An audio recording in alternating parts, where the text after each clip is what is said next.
Hey everyone. Oh look, you can actually read the writing on my t-shirt. This is such an old t-shirt, it's so faded. This is just gym t-shirt now, but anyway, hey everyone. I just read this book, Thinking Clearly, or Clear Thinking even, The Art and Science of Making Better Decisions by someone called Shane Parrish, who I'd never heard of before. It's a New York Times bestseller, according to Mark Manson. It's a must-read. It's a masterwork according to Ryan Holiday, and it's indispensable according to James Clear. Um, James Clear, I think, wrote Atomic Habits, right? I just picked it up in a bookshop because it looked good. I like books about thinking, I like books about philosophy. The end of this book does get quite philosophical. I did enjoy it, not as much as a lot of the other books I've read, because it's more instructive. Um, so it gives you lots of instructions, lots of steps, which sometimes I really enjoy. Um, but whilst I've been reading this book, I've just for some reason started waking up at about 5 a.m. every day, regardless of when I go to bed. So I've been sleepy, um, which makes reading this kind of thing a little bit more difficult. But it is very good. I think it's very useful. I think it's one I go back and read again. I'm going to read you the back, and then I'm going to go through. I'll just go through the chapter headings because I remember a bit about each chapter, so that might be useful for you. And I'll just go through what some of the parts of the book that impacted me the most are. It's quite an impactful book. So, a valuable antidote to stupidity and a game changer for anyone seeking to succeed. That's from Morgan Housel, best-selling author of The Psychology of Money. That's a good book as well. I've reviewed that on this channel. That's probably the reason I picked it up, isn't it? A valuable antidote to stupidity. There just seems to be way too much stupidity in the world. We all face thousands of decisions every day. Thousands? I'm not sure, but lots. They define the trajectory of our lives. There's just one problem: most of us have no idea how to make them. Here, Shane Parrish, the former spy who helps Wall Street mavens think smarter, New York Times, draws upon conversations with the world's leading entrepreneurs and experts to offer a simple revolutionary method to clear your head and make better decisions. It will help you unlock the life you seek. Then on to the reviews. An actionable guide to using your mind more effectively. Shane Parrish doesn't just teach us clear thinking, he lives it. Adam Grant, best-selling author of Originals. If you want results, good ones, that you can achieve confidently again and again, read this book. Annie Duke, best-selling author of Thinking in Bets. Incisive, practical, full of vivid examples, and enormously fun to read. Jim Collins, best-selling author of Good to Great. Good to Great is a book I haven't read, but a lot of people I know have recommended it, and the people I know who have been very, very successful. They run big companies, so I guess that might be worth reading as well. Part of the book that I really enjoyed is in the last few chapters. It's about knowing what's actually worth wanting. How is that relevant to this? Because if you get to the point where you can make good decisions that allow you to get what you want, but everything you want ends up not being worth wanting in the first place, what was the point? Does that make any sense? And then the difference between outcomes and decisions is included in there. And this reminds me of some other things as well. So if you know your process for making decisions, and you know it's a good process because you've thought it through, and the outcome isn't what you want, it doesn't mean it was a bad decision. A bad decision is a decision made without thinking, maybe by default, to things like the ego default, the social default, the emotional default, which are all described in here. Just like you have cognitive bias, which everybody knows about cognitive bias now, thanks to Daniel Kahneman and his work. You have decision-making biases. So the ego bias is your decision will be based on what makes me feel good or what makes me look good right now, never mind what the future consequences are. Your emotional bias, what makes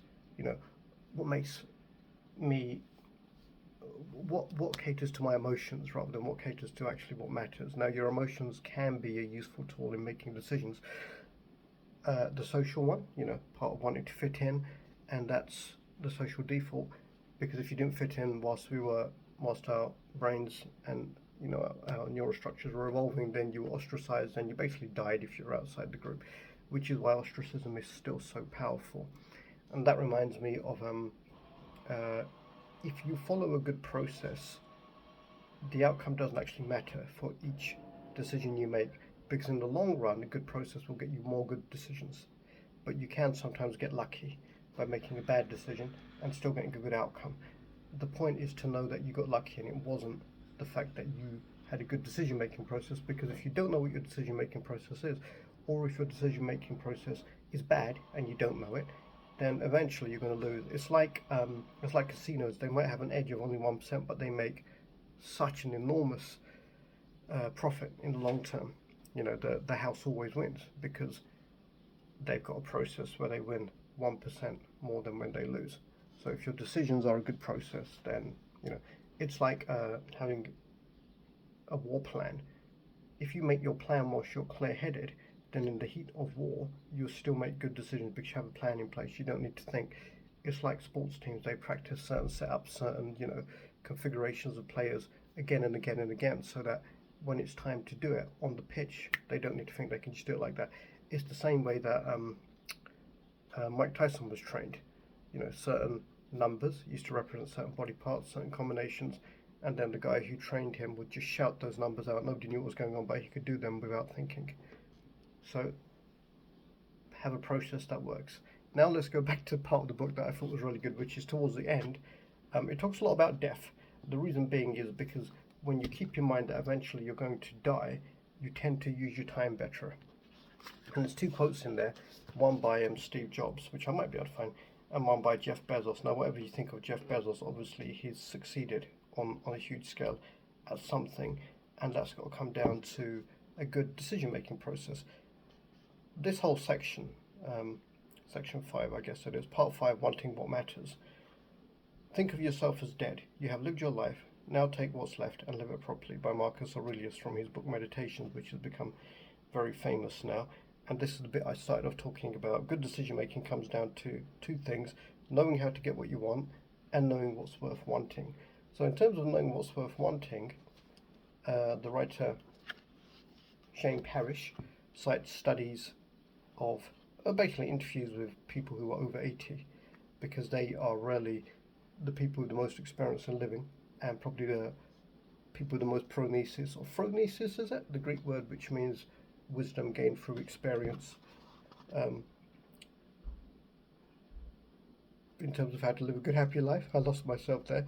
So, what were the most important things according to the people Pillemer interviewed? They included the following: say things now to people you care about, whether it's expressing gratitude, asking forgiveness, or getting information. Spend the maximum amount of time with your children. Savor daily pleasures instead of waiting for big ticket items to make you happy. Work in a job you love. Choose your mate carefully, don't just rush in. The list of things they said weren't important was equally revealing. None said that to be happy you should work as hard as you can to get money. None said it was important to be as wealthy as the people around you. None said you should choose your career based on its earning potential. None said they regretted not getting even with someone who slighted them. And the biggest regret people had? Worrying about things that never happened. Worrying wastes your life, one respondent said. So, Pillemer asked one of his interviewees for help understanding the source of her happiness. She thought about it and answered, "In my 89 years, I've learned that happiness is a choice, not a condition." Okay, so that's probably a familiar outlook to a lot of people who've done a lot of reading or thinking, but it's worth being reminded of. Going back to the bit about good decisions and good outcomes and bad outcomes, there's actually a table in there, which I guess, it's going to be backwards because I know everything comes out backwards on this phone, but cast your eye over that. I found that quite useful. In terms of a decision-making process, this is quite a structured review for me. I usually just rabbit on without thinking. Tell me in the comments if this is useful or you prefer my usual rabbiting on without thinking style. The enemies of clear thinking: thinking badly or not thinking at all. The emotion default, the ego default, we covered some of these. The social default, the inertia default. The inertia default is once you fall into habits, it's very difficult to break those habits.